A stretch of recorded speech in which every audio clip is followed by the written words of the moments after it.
The last years of old Kaiser Werner's reign were characterized by a very contentious and partisan attitude among the imperial electors.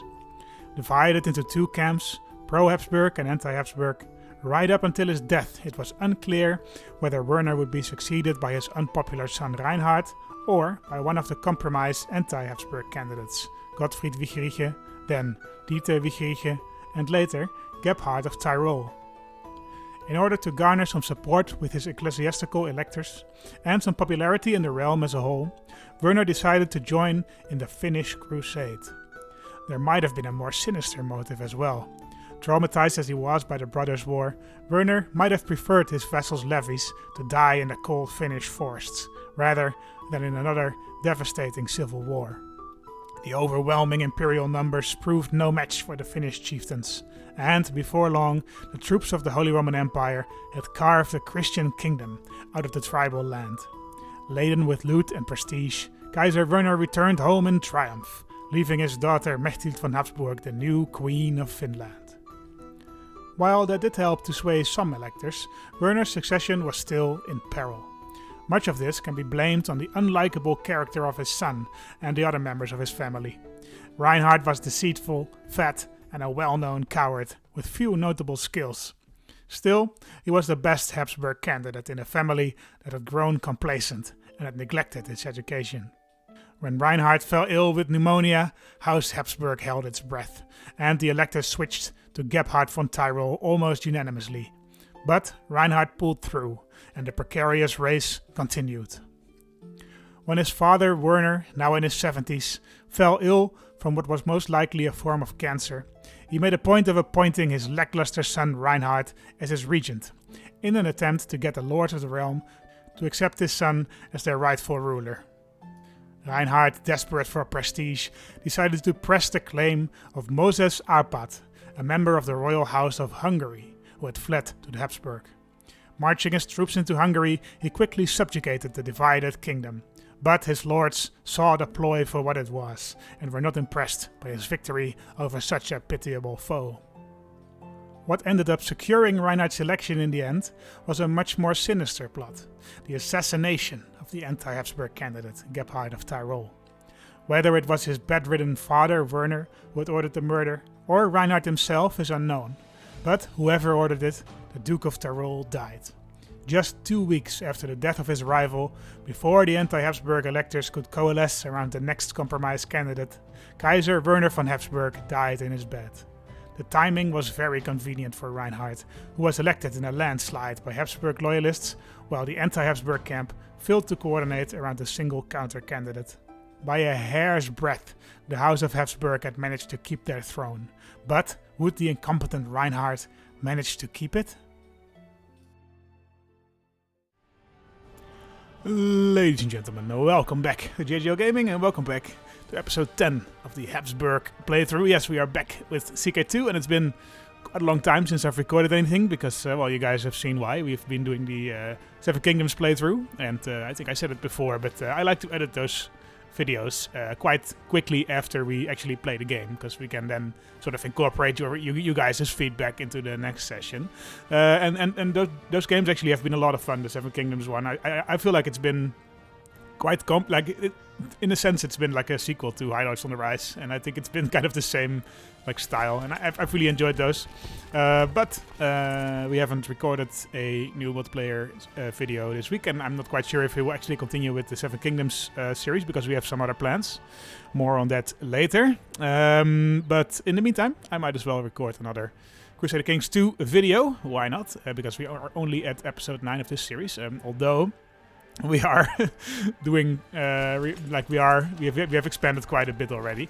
Yes, so last episode our father died, Werner the Glorious, and we were in constant agony over whether we would actually succeed him or not as a Habsburg, but we killed the most popular candidate and we were elected by default, more or less. It's going to be tricky for Reinhard to keep his throne probably, because he has some terrible skills, and also our son has pretty terrible skills. This is really not the best branch of the family, if I'm honest. Where is he? Yeah, Radboud. Look at this man. No skill above 10. It's ridiculous. Okay. But it's a shame because Look at our daughter. She's a genius. Fat, kind, just, cynical, gregarious. Can we vote? We can't vote for her, right? It's agnetic. Can we? I guess we... I guess we could switch to agnetic, cognetic.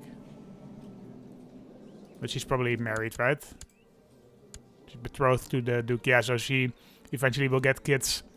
I guess we could break the betrothal. Yeah, we can. I guess, but still, I guess she will get kids that are... But she already has kids. And they're not our dynasty. Yeah, no. So let's not elect her.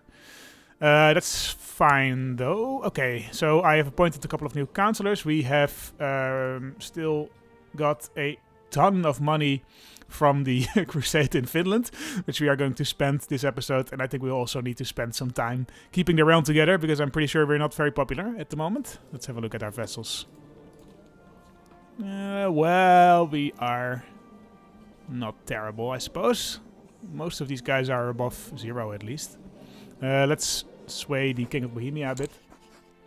Let's stop antagonizing. I don't know why the AI is just always antagonizing people. So do we need to give away some titles? We have the King of Corinthia, Duchy of Hesse, Duchy of Corinthia.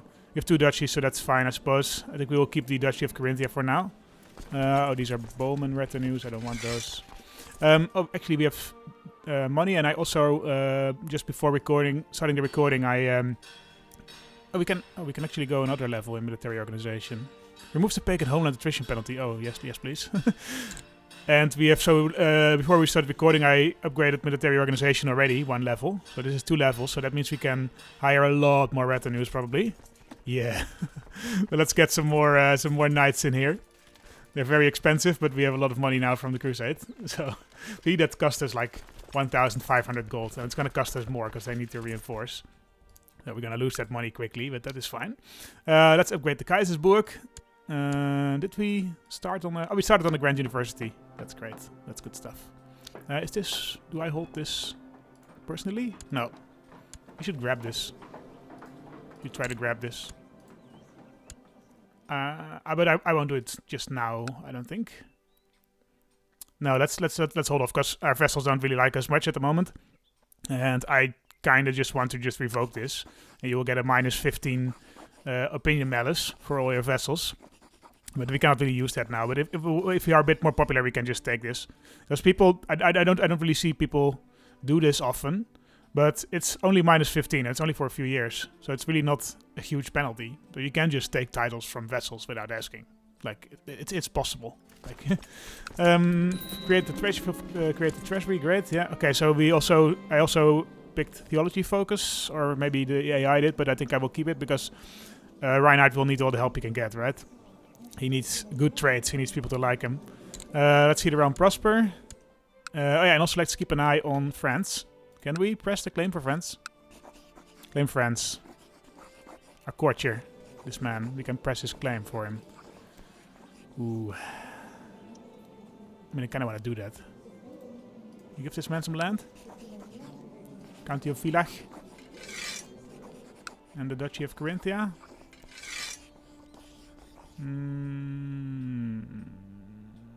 Yes? Question mark? Sure. I better still be able to press this claim, though. Sometimes the AI is wonky about this. Claim France, yes, okay. How many troops does France have, and how many do we have? France only has 8k. We have like triple that. Quadruple that.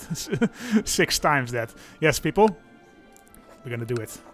We're gonna claim France for our vessel, Duke of Corinthia. I wasn't expecting to finally find an inroad here, but we have. Let's not do it in Prague. Let's do it over here. And let's raise every... Well, we can just do it with our vessel levies. I don't want to risk our retinue for this. I accept your gracious invitation. Oh yeah, we invited this guy as a new steward. So let's use him. And let's put him on speed construction, because we're going to build a lot and we have enough money. But both can marry. Sure, whatever, I don't care. Andreas of Ulm. A 5-year-old boy, really? Really? Wait, what? Oh, he's a Habsburg at least. Did our guy die? Why is he our heir? Gerhard Chatenois. Kingdom of Corinthia. Duchy of Hesse. Andreas von Habsburg. Andreas of Ulm. I don't get it. Oh. Because it was Radboud earlier. But I think indeed, I think I might have talked about this, but usually in primogeniture, the son of the eldest son gets precedence, because usually the system works like it doesn't look at if you're dead or not. So, for example, if I would die, the throne would go over to my eldest son, regardless of if he's dead or not, and only then to his successor. So usually, like a grandson of your eldest son would get precedence over your second son. That is not terrible news, I suppose, because this guy is only 5 years old, so we can find him a good guardian, and I think we won't do it ourselves. Oh, we could do it. We could have our sister do it. Our daughter, I mean. She's great. Yeah. My daughter can train our heir. All right. I'm at speed 5 still. That is fine for now, until the army is ready. Prince Radboud. Is he now the heir to the Kingdom of Corinthia? Oh, he's the heir to the Holy Roman Empire. Okay, that's great, actually. I mean, I prefer Andreas, Count of Ulm, to be the heir, but he's too young, I think. So let's keep it at my brother for now, and we're probably gonna play. Oh, we are gonna play as Radboud. I don't understand. Why is it now Radboud? Radboud von Habsburg. I guess all my titles are elective then. I don't quite know how it works. Oh well. I would prefer the Count of Ulm, the Count of Ulm to be the successor eventually. Oh, he's back. Okay. Oh, he's away again. I don't know, game. just give me one heir, man. 20k troops have gathered over here, and I'm not gonna lead this army because I cannot afford to die right now, and I am a terrible commander anyway. So let's put the Viceroy of Burgundy, Dietrich. This guy, and I suppose this guy on charge, and let's head over to Paris. We're already at 67%. I guess because the it's because one of our vessels was already at war with him, so we get all the war score from occupying those provinces already. That's just why it's usually a good idea to jump into a war that your vessel is already fighting, because you just get free war score. Oh, battle. We're already at 83%. This is a very quick and easy war. Lose the trade temperate. Oh, that's a shame. Are we in the Benedictine Society? We're not. I think I'm gonna join that. Benedictine Order? Yeah. It's a great honor. Let's go to Paris. Go for my core position at once. There we go. 97%. I mean, I want to occupy Paris, right? Let's occupy Paris. There we go. 100%. Easy game for me to play. Thank you. That was a lot more sudden than I thought it would be. Like, we were looking at France for a long time. Looking into inroads into France. But suddenly I found an inroad, and suddenly we now own it. So, happy with that. Let's get rid of our vessels for now. And so this guy's still pretty young, right? The new king of France. And he loves us. So we need this guy to stay alive for a bit, because this is a very powerful vessel now. So we don't want anybody who dislikes us on here. But for now we're fine. Guillaume the Usurper likes us. The Beauchaumont.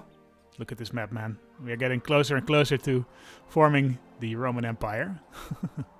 I think we're pretty close to our goal at the start of this campaign already, actually. Because we wanted to restore the Empire of Charlemagne, right? And I think we're pretty much there already. Like, Charlemagne owned a bit of land here in Catalonia, but I mean, I'm not like I'm not attached to actually conquering that. Well, maybe we will try to get England. Who's on the throne of England right now? Osmond of Godwin. Do we have anybody who is a claimant to the throne of England who wants to join us? Nope. Fair enough. Yep. Okay. All right. That should be his name. So later today, and actually I think I just got a text about that, but later today I will visit the Dutch town of Baarle. Let me just text my friend back.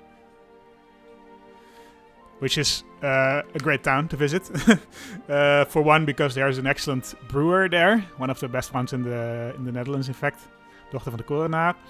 And two, so daughter of the, what's a korenaar in English? It's somebody like, so koren is grain, or korenaar is a grainer, but I think it's just a grain farmer more or less, or a cereal farmer. I think it's the English word. The daughter of the cereal farmer. It's a great brewer. And also the town of Baarle, I've never been, but it's like, you might have seen pictures of it online. It is like a town where the border between the Netherlands and Belgium just runs all over the place. Like there's like little enclaves within enclaves. Like if you go to the bathroom, it will be in a different country. Like there's like a bar there where the Dutch-Belgian border just runs straight across the outdoor area, more or less. And like there's like a coffee shop in the Dutch part, like a coffee shop being a euphemism for a soft drugs shop where you can buy weed. And then there's like you can buy like big big private fireworks on the Belgian side, so because those are more or less illegal in the Netherlands. So it's a really great town to visit, and I'm looking forward to it. So I'm leaving in an hour or so. But that doesn't have anything to do with CK2, but I don't know. Maybe you guys are interested, I don't know. I really hope King Bedrich is doing well. I wonder if there could be anything else I could do for him to help him in his endeavors. Yeah, we can ask him. Radboud, he's back. It's annoying. The game is being annoying right now. Betrothed can marry. I don't really want this. No, I don't really want this, actually. Break betrothal. I want my daughter to stick around, actually. I want her also to be matrilineally married, to be honest. Let's see. Is there like a genius? One genius. Sure, let's marry this man. Matrilineally. Let's do it. She's a genius already. Maybe we'll get another genius Habsburg out of it. And she is tutoring my grandson. Yeah, great stuff. We will get a retinue of 6,000 knights. And these are all knights. Like, this is all heavy cavalry. So this isn't a really strong army. If you guys don't know, I think the heavy cavalry outperforms basically everything else in this game. Like, that's why it's so expensive as well. Let's see. Yeah, so we have 150 heavy cavalry. Yeah, so I've never quite understood the sort of unit composition thing, but I know that heavy cavalry punches above its weight. So 6,000 heavy cavalry can take like 10,000. Regular soldiers are 12,000. Depending on the terrain in which you fight, I think. Because I think in mountains it gets disadvantage. The Dancing Plague, yes. Okay, this is actually historical. This is a really strange thing that happened during the time of the Black Death. Something very strange is happening in the county of Lusignan. It all started with one peasant dancing in the street, but soon there are dozens of them, and now there are hundreds, men, women and children alike. Musicians are playing joyous tunes all day and all night, and the peasants barely have time to eat or sleep. The dancing has gone on for days, and people have started to collapse from exhaustion.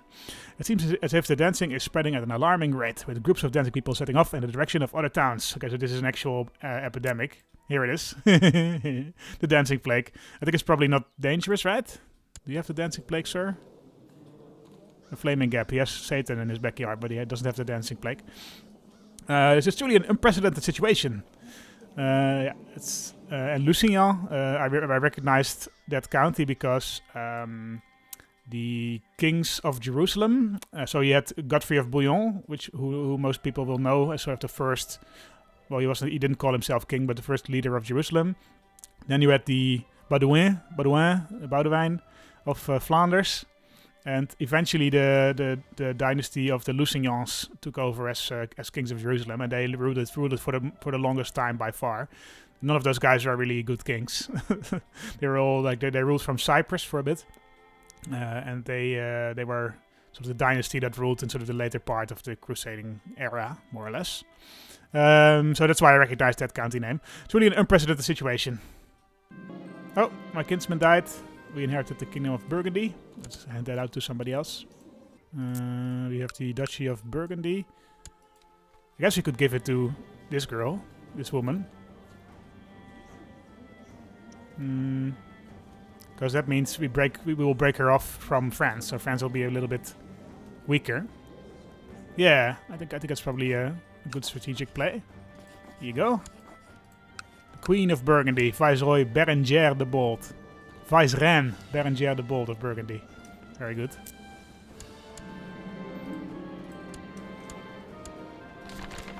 Donate to charity, sure, but there we go. Easy mission. Actually, can we now? Oh yeah, because we have friends, we can now add even more retinue. Let's add more knights. I just want all knights all the time. So we have now 7,500 knights. My God. Try revolting against me now, you pricks. We'll be losing 30 gold a month just trying to reinforce all these guys. So I think I'm going to stop building stuff for a bit so that we can reinforce our retinue completely. I think we are pretty secure now. I think we can probably seize this barony now. Let's do that.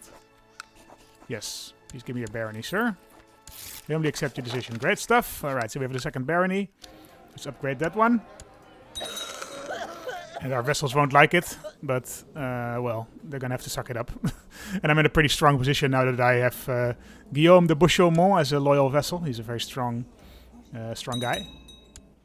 There's a big civil war going on in Poland. Are we trying to upgrade to High Crown Authority? So what do you need for primogeniture? Absolute Crown Authority and centralized. Well, we can at least upgrade the... at least centralize a bit. Sympathy for pagan religions?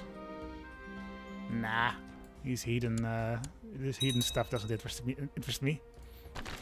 Donate to charity. Yep, easy mission. There we go. Thank you very much.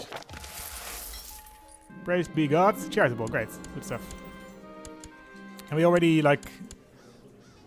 No, we can't. We can't, like, give spiritual guidance yet. We can do... Wisdom of Saint Benedict. Your wards have a chance to... Yeah, no. We're not gonna teach our son. Look at our stats, man. We're terrible. Let's have our daughter do that. Well, Denzian heresy has appeared. How is the moral authority? We're at 100%. Damn. Why are you guys being heretics? Everybody loves us. We should continue to fabricate a claim on Venice. I want Venice in our land, man.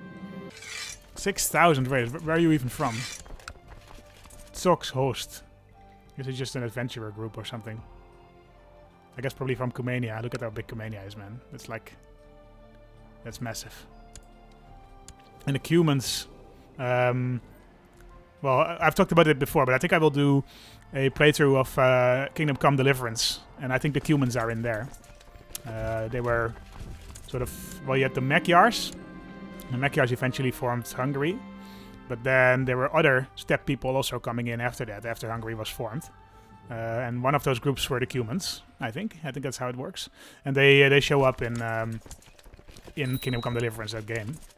Because they are hired by Sigismund, one of the antagonists of the game, who is an actual historical figure, actually.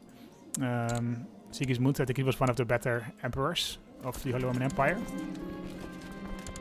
But he usurped it. Go on a pilgrimage, yes. Okay, I think I can afford to go on a pilgrimage because I will leave the realm in the capable hands of my genius daughter. So we can do that. Go on a pilgrimage. We'll start making travel plans. We should go to Jerusalem, right? Yeah, Jerusalem. I will travel to the Holy Land. My journey begins. Yeah, my daughter is my regent. That is fine. The rain has been pouring down for days. It's almost impossible to travel the roads. Why does the Lord punish his faithful pilgrims so? Blessed is he who perseveres under trial. I have some chance of getting ill. Or this is absurd. I should have stayed home. I get a chance of becoming cynical. Blessed is he who perseveres under trial. I think I survived.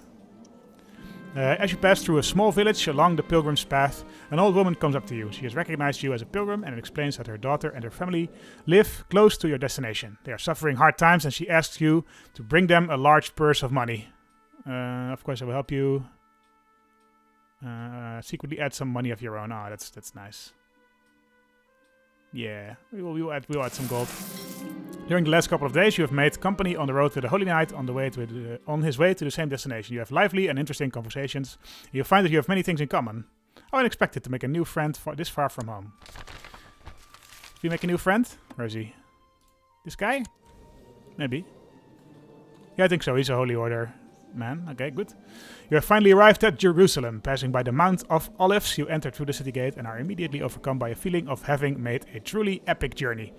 The city is filled with people of all creeds and colors, and the air heavy with smells of strange spices and foreign plants. You make your way through the throng of people and animals, excited by the knowledge that you are now close to the Via Dolorosa and the other holy places.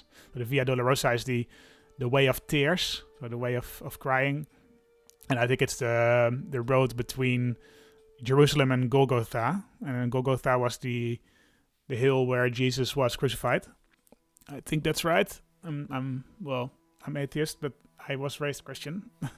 You plan to also visit the Church of the Nativity in Bethlehem, but first of all you need to find some place to stay. After all, you wouldn't want to be forced to sleep in a stable, would you? Oh, Jerusalem. Most people would stay at the hospital of the Knights Hospitaller, because you could just stay there as a pilgrim. And apparently, during peak days, 2,000 people would stay there. So it was really a throng of pilgrims there. The bustling mass of pilgrims is impressive, as are the many languages, colors, and ways of dress present. People come here from west, east, north, and south. You are standing at a place where the roads meet, and that is where people and ideas meet. Ideas, damn it. Take the opportunity to observe different languages and customs, or take the opportunity to meet new people. Meet new people, I guess. A great experience. We are a pilgrim now. Praise God. 300 devotion. We gain the trade chaste. Very nice. Alright. Okay. We are back from our pilgrimage. We have been spending like crazy. We're losing 75 gold a month. My God. You see, this is why I think retinues are usually not worth it. Because this is a retinue of 7,500 guys, right? Let's actually auto-balance this. Yeah. And look at how expensive it is to maintain. It's just, I mean, the only reason we can maintain it is because we won that crusade. Like, we spent thousands on this retinue already. Virgin has appeared to me. I have been blessed. Yes, of course we have. And I know you can reduce the reinforcement rate. But we're not going to do that for now, because we have the money, right? 7,500 big ones. 7,500 horses. I feel like that should deter anybody from going after House Habsburg. I think it genuinely will help with revolt risk, because I think the AI looks at the amount of soldiers that you can raise from your domain and the amount of soldiers that you have yourself, your retinues. So it looks at that for revolt chance as well. I think. Do we have any factions? We have some factions, but nothing that's too much. Esteemed Kaiser Reinhard of the Holy Roman Empire, I wish to forsake my old religion and lead Zakala to its rightful place among the civilized realms. I humbly request the Holy Roman Empire's assistance to ensure a peaceful transition into the Catholic faith. How can we say no, right? Except... Conversion of Zakala. You have received news from your missionaries only a few days after the mass baptism of Liivima. Although the priest writes that he does not feel entirely convinced about the sincerity of the barbarian's conversion, the ceremony went well and Zakala is now officially Catholic. By aiding in the conversion of an entire score of pagans to the one true faith, you have accomplished a feat worthy of the apostles themselves. Yeah, it's pretty fun to read up on sort of these early conversions, like, because these were like... so, for example, like the Franks and the groups, sort of the Germanic groups here, were really... So it was sort of a martial culture, so the leaders were not necessarily very clever. They were very strong and very sort of martial-minded, but they also looked kind of at the conversions like that. So they said, okay, well, we can use the religion to sort of... So for example, for one of a very important reason was that that clerics could read, right? So these sort of Germanic tribes, not many people could read, and especially not the very, very martial-minded ruling classes. So they happily used sort of the bishops and the existing Christian organizational structure, more or less. And there was also a genuine sort of devotion as well, because yeah, I guess Christianity was the religion of the Romans, and all these guys like kind of wanted to be Roman themselves, or they emulated a lot of what the Romans did before them. So there was a genuine conviction as well, but yeah, Clovis, I think, famously said, "Okay, you either convert or I will chop off your head." And I guess we're now doing the same with this Estonian girl. I've never been to Estonia. I want to go though. I hear that. Okay, I should be careful now.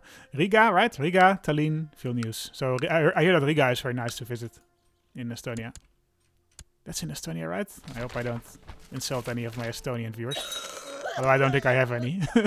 At least you guys are not on the list of sort of most viewers from that country. Most of my viewers are from English-speaking countries, and then there's a few from the Netherlands and Germany, a few other countries as well. With your song dedication, yada yada yada. There are some things that don't quite correspond to what the priests are saying in their sermons, however. These priests are charlatans. Religious philosopher. Embraces the Fraty Chelly heresy.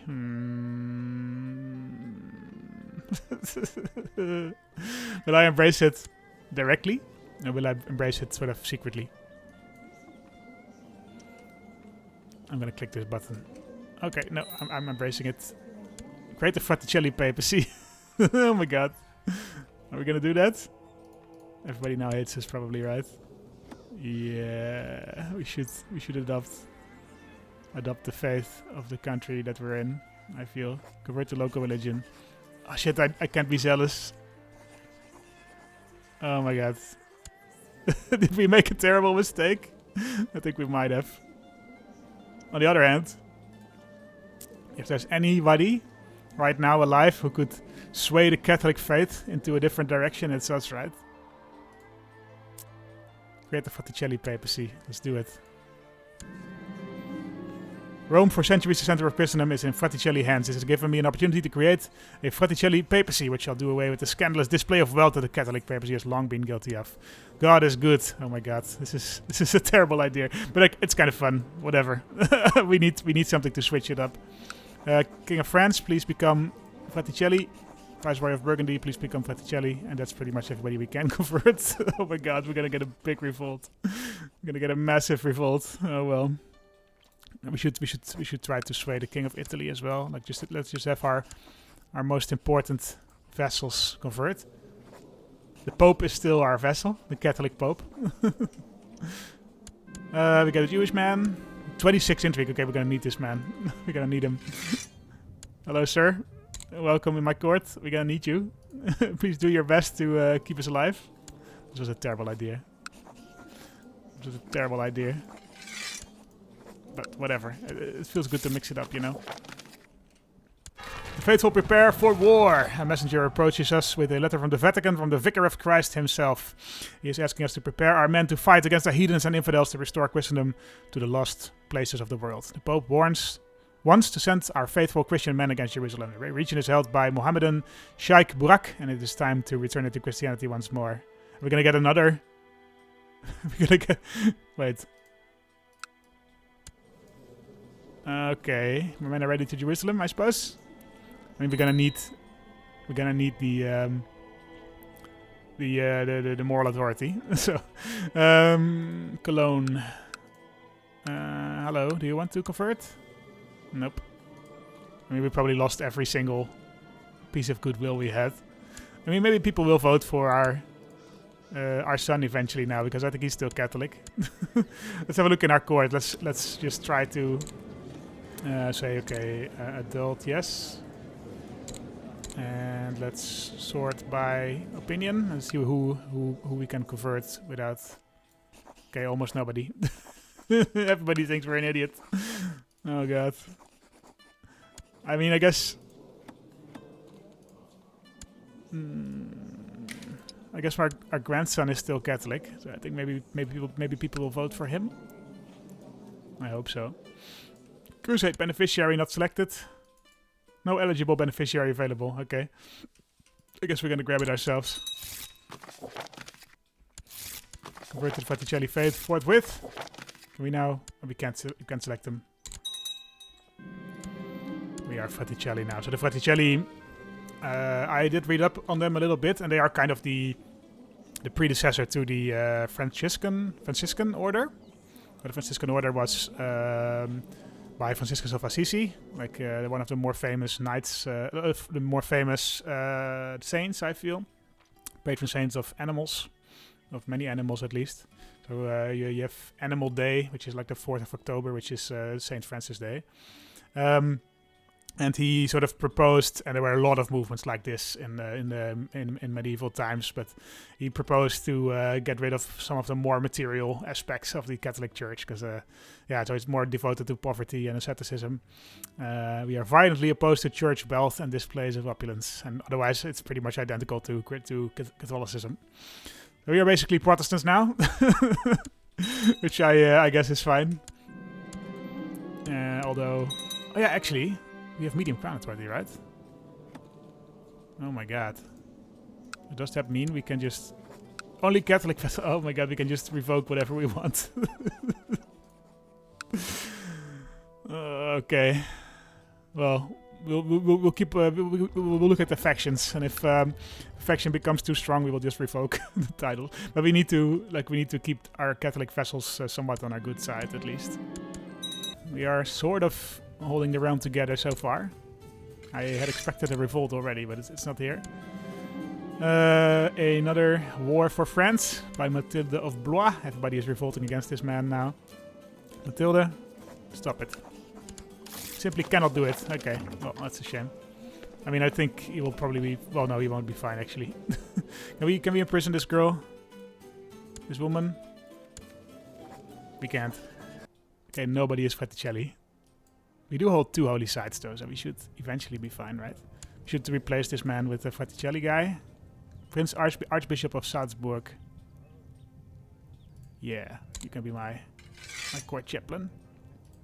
So I think time is on our side. I think as long as people don't revolt against us, we will be somewhat fine, I hope. There's a crusade coming, right. I think we might want to start next episode with that. So that's well, we have about half a year to fight the crusade. We have 57,000 vessel troops. I think I will just send my vessel troops over, right? I could do with some weaker vessels, right? And I don't want to risk my retinue. That's not really necessary, I think, either. So let's get all our boats, and let's get all our vessel troops down to Rome as well. Everybody, please get down to Rome. I will dedicate my life's work to Jesus. I've spent years studying the basic tenets and beliefs of the Fraty Chelly faith, and I now consider myself quite an advanced Fraty Chelly scholar. Yes, theologian. That makes sense. That does make sense. I didn't really expect this turn of events for old Kaiser Reinhard, but it's fun. Whatever. You shouldn't play this game sweaty, I feel. It's less fun. It's less fun to play it optimally. You should just sometimes do weird shit. That goes for life as well. Oh, Christian failure. The announcement about the Grand Crusade was sent to every Fraty Chelly realm, but apparently to no avail. The Pope has been trying to gather support for the crusade for months, but now the Vatican has gone quiet as the Vicar of Christ has given up on his crusade. There's not enough Fraty Chelly guys. That makes sense, I guess. Because basically only us and a few of our select vassals. But that did lose us moral authority, probably. Which is a big shame. Cancel Crusade minus 10%. That's huge. Mr. Pope Man, I actually would like the Prince Bishopric of Rome. Everybody will hate us when we do that. But hey, are you our vassal? We offer you vassalization? No. I would like to give this guy Rome. But then there will be an immediate crusade against him, probably. Let me think about that. Well, I think, yeah, I think we're gonna call it here. I think it's just a fine place to end. It will be a bit of a shorter episode than usual, but that should be fine. Hope you guys enjoyed this episode. I've been enjoying another round of CK2. Sure, I mean, we did conquer France at least. That's something. Let's see if we can actually keep the Holy Roman Empire in our hands. And actually, looking at it, yeah, oh my god, people are voting for Revolt en masse, even though he's Fraty Chelly. Oh my god, interesting stuff. All right, well, let's see where this new direction will take the House of Habsburg. We are the one Fraty Chelly faith in the whole world, and Catholicism has. Let's have a look at what is the moral authority. Still at 100%. Okay, Catholicism is still a lot stronger than Fraty Chellyism. But we aim to change that. At least Reinhard aims to change it. I don't know if his successor will. And the man is 57, so I don't know if this will just be a footnote, a weird footnote in the history of Europe, or if it will be a turning point. So let's see how that turns out. Thank you guys very much for watching. As a reminder, and I think I talked about this before, I will be going on holiday to Japan in a few weeks. I was trying to pre-record a series for you guys to watch, but I think it didn't really fit the channel, so I think I might just not record anything, pre-record anything. I will try. Maybe there will be a few more episodes of the Skyrim series while I'm on holiday. Maybe something else. I'm not quite sure yet. But just heads up that another period is coming where I won't upload a lot. So be prepared. Yes, thank you guys very much for watching, and see you when I see you, I guess. Bye-bye.